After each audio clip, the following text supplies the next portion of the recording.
Assalamualaikum dan selamat pagi kepada doktor dan rakan-rakan. Saya Syazah Nabilah binti Badri akan membentangkan tajuk yang kumpulan kami telah dapat, iaitu sebab kenapa konsonan P tidak mengalami pengguguran apabila imbuhan M ditambah dalam perkataan. Contohnya perkataan mempunyai dan mempersoalkan imbuhan P pada perkataan tersebut. Okey, proses pengimbuhan ini termasuk di bawah tajuk morfologi. Menurut Abdullah As-Said, morfologi ialah satu bentuk ilmu yang mengkaji bentuk perkataan, terutamanya penambahan imbuhan men dalam perkataan. Pengungguran ataupun pengekalan konsonan P pada perkataan jika ditambah imbuhan men menjadi tanya-tanya kepada masyarakat dan juga pengkaji kami sendiri. Kenapa imbuhan P tidak mengalami pengguguran, dan ada antara pengkaji juga tidak mempunyai pendapat ataupun kesefahaman yang sama. Contohnya perkataan mempunyai P. Jika kita tambah imbuhan men, kita juga tertanya-tanya kenapa imbuhan P tu tidak mengalami pengguguran, sedangkan kita sudah tambah imbuhan yang baru pada perkataan tersebut. Konsonan P juga mengalami pengguguran bukan sahaja kerana faktor morfologi, tapi faktor fonologi juga termasuk dalam proses ini. Menurut Nik Safiah Karim mengatakan bahawa perkataan yang bermula dengan konsonan P, contohnya perkataan yang telah kami dapat mempunyai dan mempersoalkan, imbuhan P di hadapan tu mengalami kekecualian apabila ditambah imbuhan men. Jadi, rakan-rakan sekumpulan saya yang lain akan menguraikan kenapa perkara ini akan berlaku, yang telah berlaku. Okay, Assalamualaikum. Saya Naraini Supiah Wadah binti Haji Nasir, nombor matrik 23301337, akan membentangkan dan menerangkan tentang perkataan mempunyai. Okay, mempunyai. Punya merupakan perkataan punya merupakan kata dasar dan mengalami imbuhan men dengan i, maka terbentuklah perkataan mempunyai. Perkataan mempunyai merupakan kata terbitan. Ini dirujuk dalam pusat rujukan persuratan Melayu. Jadi sebab pengecualian pengguguran huruf P tersebut kerana proses morfofonemik ini berlaku berdasarkan fonem awal dan huruf awal kata dasar.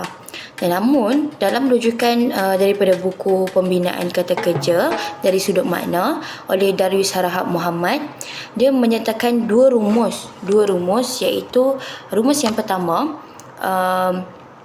fonem awal iaitu huruf K, P, S dan T akan digugurkan pada kata dasar apabila menerima imbuhan men. Sebagai contoh, perkataan pukul menjadi memukul selepas menerima imbuhan men.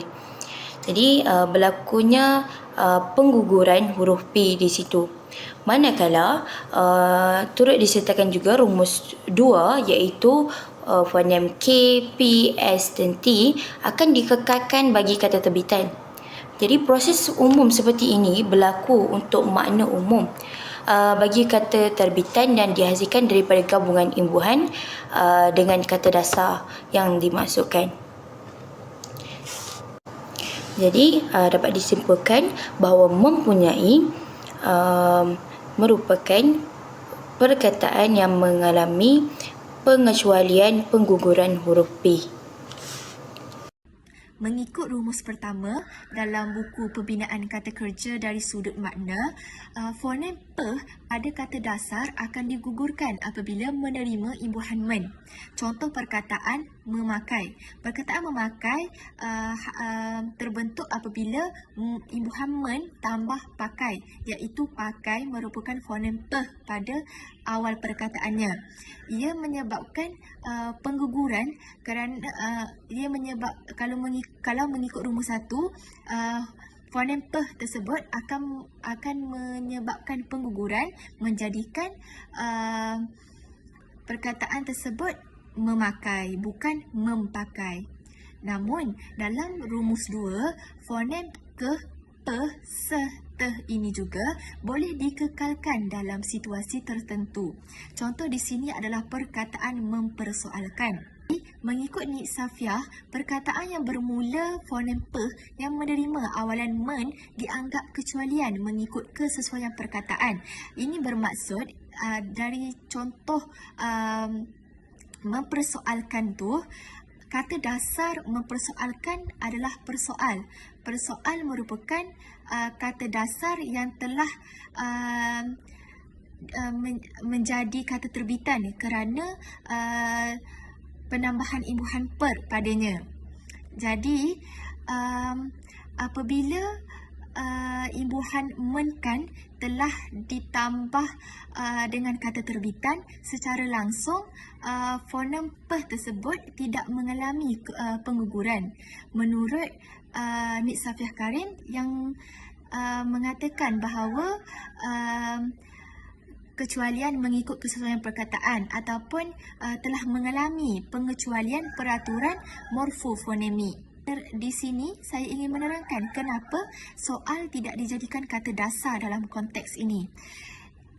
Contoh, apabila soal itu dijadikan sebagai kata dasar, maka perkataan yang terbentuk hasil daripada men dengan kan akan menjadi mensoalkan. Jadi menyebabkan kekaburan makna dalam struktur morfologi ataupun perkataan mensoalkan itu sendiri tiada dalam Kamus Bahasa Melayu. Itulah menyebabkan perkataan mempersoalkan itu tidak mengalami pengguguran fonem pe. Selain itu, dalam perkataan mempersoalkan ini juga berlaku penyesuaian nasal, iaitu fonem ne pada imbuhan men yang berubah menjadi meh pada imbuhan mem kerana fonem awal pe pada persoal itu adalah letupan dua bibir, lalu membentuk mem tanpa menggugurkan pe pada perkataan persoal itu, dan ia mengekalkan pe pada keseluruhan perkataan. Jadi, fonem pe ini dalam perkataan mempersoalkan ini tidak mengalami pengguguran kerana persoal adalah kata terbitan dan Saya Tanishwari Ponusami Ramesh, nombor metri 233016668 ingin menerangkan tentang bahagian penutup.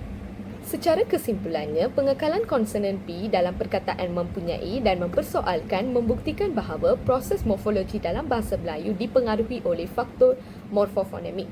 Menurut Nik Safiah Karim, beliau menyatakan perkataan yang bermula dengan huruf M dianggap kekecualian berdasarkan kesesuaian perkataan dalam situasi tertentu.